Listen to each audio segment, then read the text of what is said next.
Hello everyone, welcome or welcome back to my channel. My name is Angie and on this channel I like to talk about my own personal budgeting style, money tips and tricks, and also lots of ways that you can save money. So today we are going to be budgeting my pay for the next fortnight. If you are new here, I am a casual relief teacher. I have taken 12 months leave from my current teaching position, so then Lewis and I can go traveling. Now, speaking of traveling, on April the 6th, so this coming Wednesday, or the week before if you're watching this next week, we were supposed to head off to Bali, Indonesia for a month. Unfortunately, one of us has become unwell, so we have had to postpone and cancel accommodation, flights, etc. For the next couple of weeks. I don't know how that's going to go for my budget because it's school holidays coming up this week. Yeah, this Friday, which means that I won't be working for a fortnight. And I'll be here in Australia doing stuff. So that'll be really interesting to see how I budget and plan for that, because we were originally supposed to be in Bali. So I had planned like to not have to pay for bills, groceries, like splurge. I hadn't planned for any of that. So we're going to have to rejig it a little bit today and see how far my pay gets me. Now I worked, how many days did I work? I worked 8 days. No, I worked 8 days in the fortnight. So I worked a whole week and then I worked Monday, Tuesday, Wednesday last week. So that'll be a part of the fortnightly budget. I didn't work all 10 days because one of us had become sick, so I had to move out and isolate somewhere else. I'm actually staying at my parents' house at the moment, and you could probably see a dog sleeping in the background. His name's Teddy, so I'm looking after him for the week, which is actually great timing because my parents have gone up to Queensland, so I can isolate by myself, which I'm getting so bored. So it is a great opportunity to film some videos. Okay, so I'm gonna take you across to my laptop now, and I am going to show you how much I earn each day and what that looks like. Now, because I don't know exactly what like the tax will be, I'm just gonna have like a guess. So I will most likely just round down. Like I'm not gonna figure out the tax or anything because I find that it's sometimes a little bit difficult. So let's head over to my laptop and I'll show you how it works. Okay, so for the first week, so every day, if I work at a private school, like through a direct school, I earn $383 roughly a day. And if I work through an agency, it is $335 a day. So there is actually quite a fair bit of difference between the two like the daily rates, which is why I usually like to work directly with schools because I get $50 more a day pretty much. So I worked, what did I work? I worked I worked Monday full day, Thursday full day, Friday full day, Monday full day, Tuesday full day, Wednesday full day. Okay, so I worked 6 days at a full day. So 383 times 6. So 2,298, and then I worked 4 hours on 2 days, and it's $60 roughly an hour. So to be plus 240 plus 240, which brings my total for the fortnight $2,778, which is awesome for 8 days work. Keep in mind that one of these days I will get taxed roughly like 45% because it's classified as like my second job.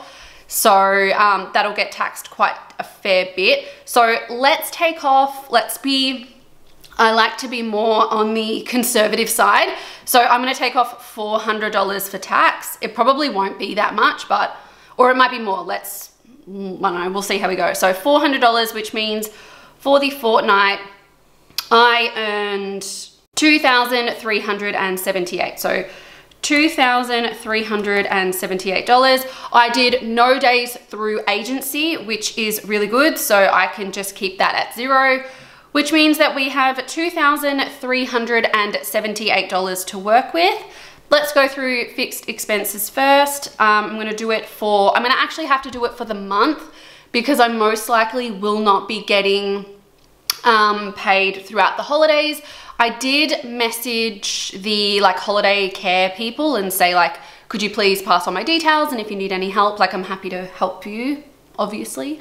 So Spotify is $19. Stan is, I think it's $14. My phone bill is $30 for the month. Whoa, not 3,000. Woo, too much. 30. Internet is $70 for the month. So that, for fixed expenses, I am spending $133 on my fixed expenses. Housing, $500, which I have already paid. I got Lewis to transfer money that I earned from working with him, and I had exactly $500, which is awesome. So that's gone straight into mortgage. So this amount of money won't actually come out of this $2,300 because it's come out of a different account. So bills is $140, which I've already paid, which is great. So that's like gas, water, what else do you use? Gas, water, electricity, and then possibly like cat food or whatever. So for housing, it's $640 for the month. Petrol, oh my gosh, petrol is so expensive. So I used to budget $50 a fortnight for petrol. I've actually had to bump it up to 70. Like that to me is insane. $20 extra a fortnight. That's $40 a month. That's like $600 a year. That math is probably so off, but that's insane. So I'm gonna have to budget $140 for the month. And honestly, that's probably not even going to do it if we go away. So I actually, do you know what? I'm actually going to bump it up to $160. So $80 a fortnight, which is just insane. I'm really hoping that this lighting is okay. So transportation, $160 for the fortnight. Groceries, so $400 for groceries. Originally, I wasn't going to put anything in April because we were leaving. Like we were leaving for the month of April. So why put money in for petrol and groceries? So I initially was actually going to save now $560. Whereas I have to now spend that money, which is okay because when we do head off to Bali, I don't know, whenever we can, for that month, I won't have to do it. So I'll save it some stage in the next couple of months or weeks, but I just don't know when. So yeah. All right, splurge money. Now, because we will be on school holidays, which means that I won't be working as much, which means that I most likely will be spending more money. Let's say 200, oh, I don't even know, 200 fortnights. Okay, so then let's budget $400 a fortnight. That's for coffees, takeaway, dinners, lunches. I don't know if we decide to go away. That probably won't be enough, but we'll see. We'll see how we go. Okay, so health insurance. Oh, I feel like I might not even have enough money left. Health insurance is going to be $100. Car insurance, I don't know why that says auto insurance. Car insurance is getting $42. House insurance is getting $30. Oh, sorry, $84. Sorry, $84 and $60. $84 and $60 for the month, which means that we're getting down to $401 left to budget. This is stressing me out. I feel like I'm gonna be in the negative. If I'm in the negative, I'm in the negative. It is what it is. Car service is getting $84. Car rego is getting $84. Excuse me, my voice is going. Christmas is going to get $50. Birthdays is going to get $50. Ah, we're getting so close. Okay, so clothes, because I'm getting so close to having nothing left in my budget, I'm going to have to leave that at $0. I'm not going to be able to add anything to that. Council rates, let's say $30.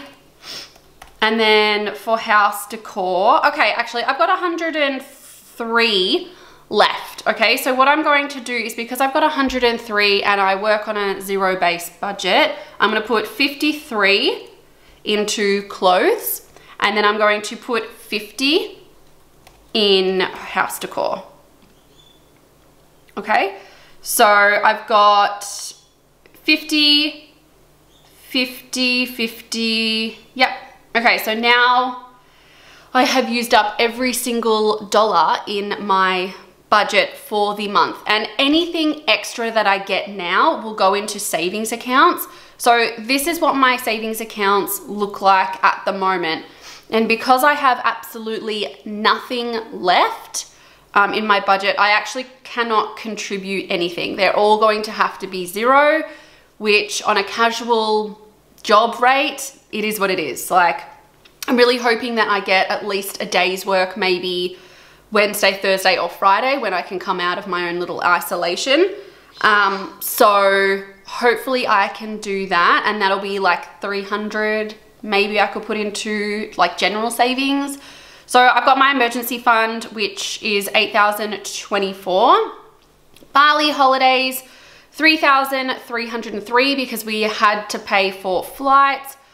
We did get a refund on accommodation, but Lewis can just keep that money until we book something else. I am getting a refund from our insurance company, which will be around actually 353. So I am actually going to add that. That is a contribution. Yay, we are actually getting something, which means that the balance for this account should be 3,656. So that's all right. And then when we decide to go again, I can just use that insurance money to pay for insurance.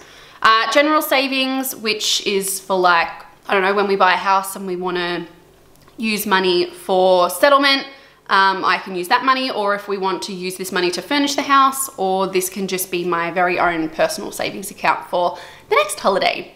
And then I do have $1,200 cash, which adds to my general savings.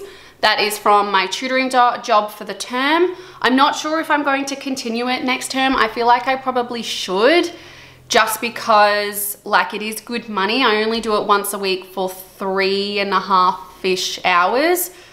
So, I mean, it is really good money, but just the timing of it sucks. Like, I do it from 5:30 till 8:45, and to me it's just so late. Like, if it was from 4:30 till 7:30, totally fine, but just that extra hour is exhausting.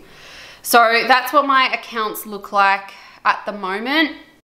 So because of the new regulations and things, I cannot tell you any sort of like banking details. I cannot tell you what sort of like insurances that I use. So these, if you're not aware, this is the new ASIC regulations for finfluencers. So they're really cracking down on these kinds of things. So in my budget, I do have to be very, very wary of what I say, which like I understand, but it's also really frustrating. I am going to make a video about it and my thoughts and feelings. So please make sure that you do watch that video. And yeah, I want to know if you have a full-time, part-time, or casual job and how you budget for it. Like, especially if you have a casual job, because I'm finding it really interesting. Because like all my life, I pretty much had a casual job up until 4 years ago when I was a teacher for 3 years and having a full-time income. I found budgeting super, super easy. But now that I have a casual job, a mortgage, a lot more bills, more responsibilities, it is a little bit more stressful. So please let me know. I would love to hear your thoughts. Also, don't forget to give this video a big thumbs up and hit that subscribe button as well. And I will see you in a video sometime in the very near future. Bye guys.